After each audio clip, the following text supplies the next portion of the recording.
Retire भी किए Patna university के शोबे उर्दू के हेड ऑफ द डिपार्टमेंट की हैसियत से, और जनता दल यू के वो एमएलसी भी थे और विधान परिषद में डिप्टी लीडर भी थे और कई कमेटी के चेयरमैन भी थे। आज उन्हीं का किया हुआ लोहिया भवन पुपरी में 5 लाख अपना फंड दे करके उन्होंने अपने फंड से उनका जीर्णोद्धार करवाया। अभी भी साइन बोर्ड लगा होगा।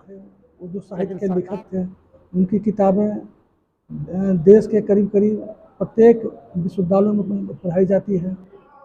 आवापुर चौक पर जो द्वार बना हुआ है उस चौक का नाम असलम आजाद चौक किया जाए। वो दलित शोषित पिछड़ों अल्पसंख्यकों के रहनुमा थे। साबिक एमएलसी प्रोफेसर असलम आज़ाद साहब को गुजरे हुए आज पूरा 1 साल हो चुका है। आज ही के दिन जैसे ही उनकी वफ़ात की खबर रियासत के जितने भी दीनी, समाजी, सियासी लोग हैं उनके कानों में पड़ी तो तमाम की आंखों में आंसू आ गया और पूरे बिहार में एक गम की लहर दौड़ गई। खैर, आज उनको गुजरे हुए आज 1 साल हो चुका है और इस वक्त हम मौजूद हैं उनके आबाई गांव मौला नगर में। उनकी इब्तिदाई तालीम भी यहीं से हुई है, तालीम व तरबियत यहीं से हुई है।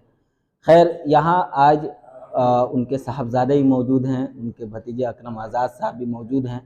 उनके ज़रिया ताज़ियती नशस्त का इनेकाद किया गया है जिसमें इलाक़े के तमाम समाजी, सियासी और अदबी लोग शामिल हैं। उन तमाम से हम बात करेंगे और उनके ख़यालात जानने की कोशिश करेंगे और मज़ीद मालूमात फ़राहम करेंगे असलम आज़ाद साहब की ज़िंदगी के बारे में। आपको लिए चलते हैं और उनके साहबजादे से बात करते हैं और भी जितने भी सियासी लोग हैं, समाजी लोग हैं, उनसे ही बात करते हैं और मज़ीद मालूमात फ़राहम करने की कोशिश करते हैं। मेरा नाम डॉक्टर प्रोफेसर आफ्ताब असलम है।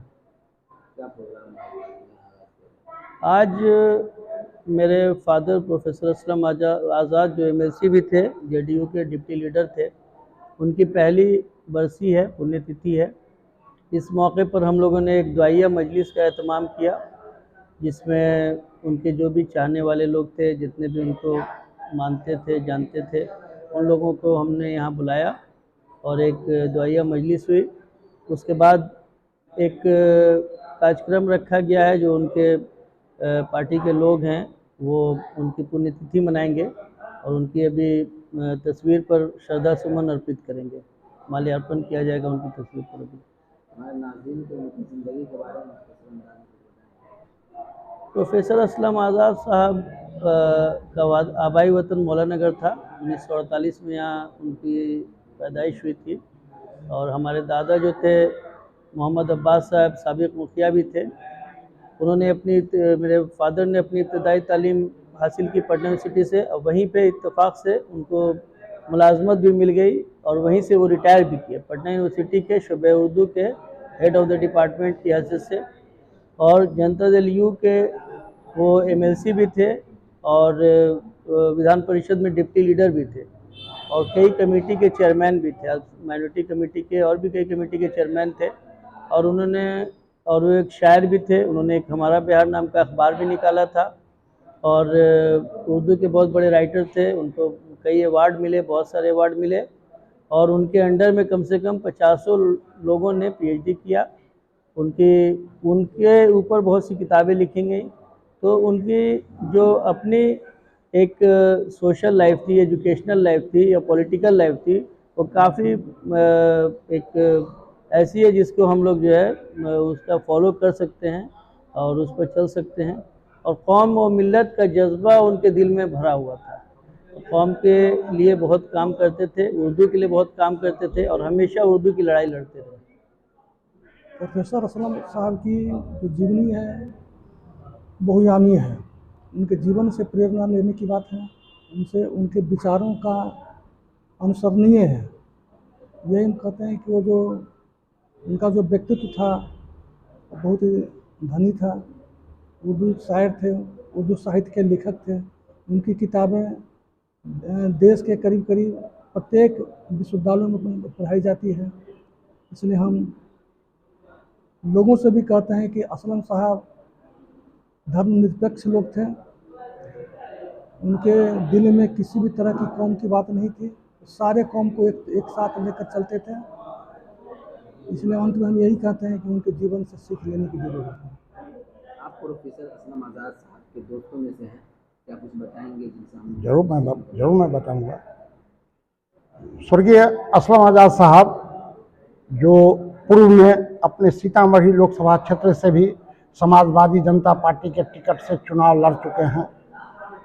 अच्छा उनको वोट भी मिली और उस चुनाव में हम भी उनके साथ कंधे से कंधे मिलाकर के चुनाव कैंपेन में थे। जैसे यहाँ के थे मोहम्मद अली थे, दुलारे थे, हमारे गोविंद पाठक थे, हम लोग थे लोकल में, बहुत हम लोगों ने चुनाव लड़ा उनके साथ।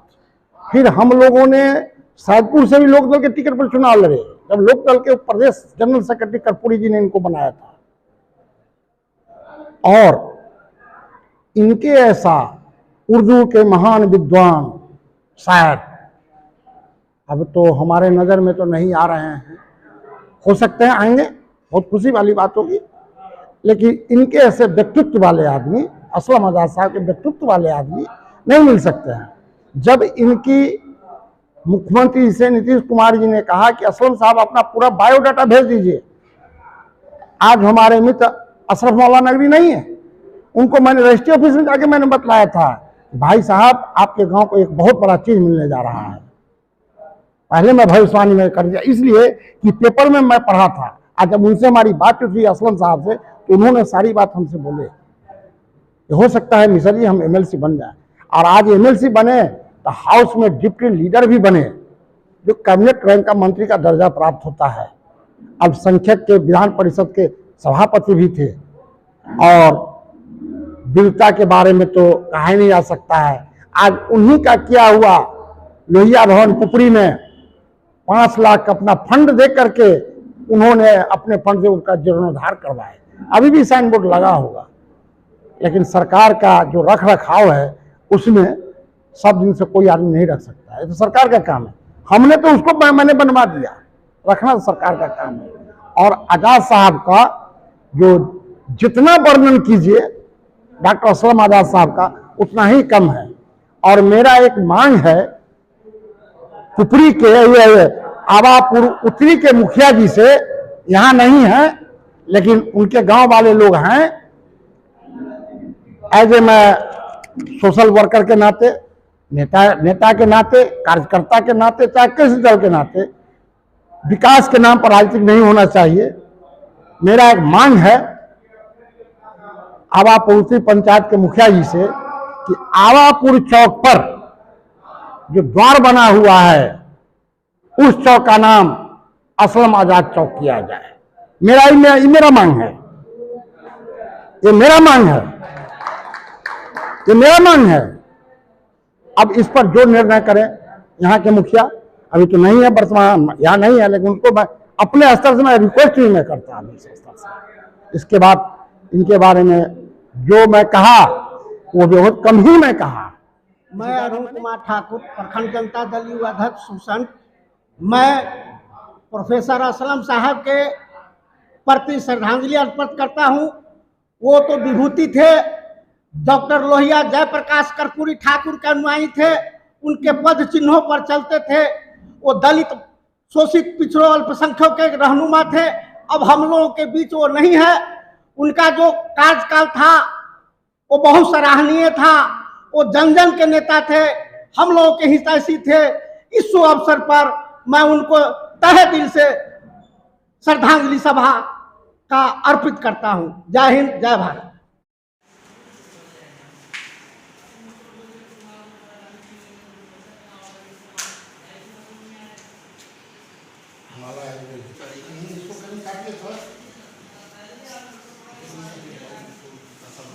अब आपके अपने ही शहर पुपरी में खुल गया गैलरी हाउस का दूसरा branch, gallery house mobile and electronic showroom, जहां आपको मिलता है आपके मनपसंद का हर कंपनी का मोबाइल, हर कंपनी का इलेक्ट्रॉनिक का सारा सामान। जी हां, Bajaj finance, TVS finance, home credit, पेनलैब, DMI कंपनी की तरफ से आपको मिलता है मात्र 0% ब्याज दर पर आसान किस्तों के साथ मोबाइल और इलेक्ट्रॉनिक का सारा सामान।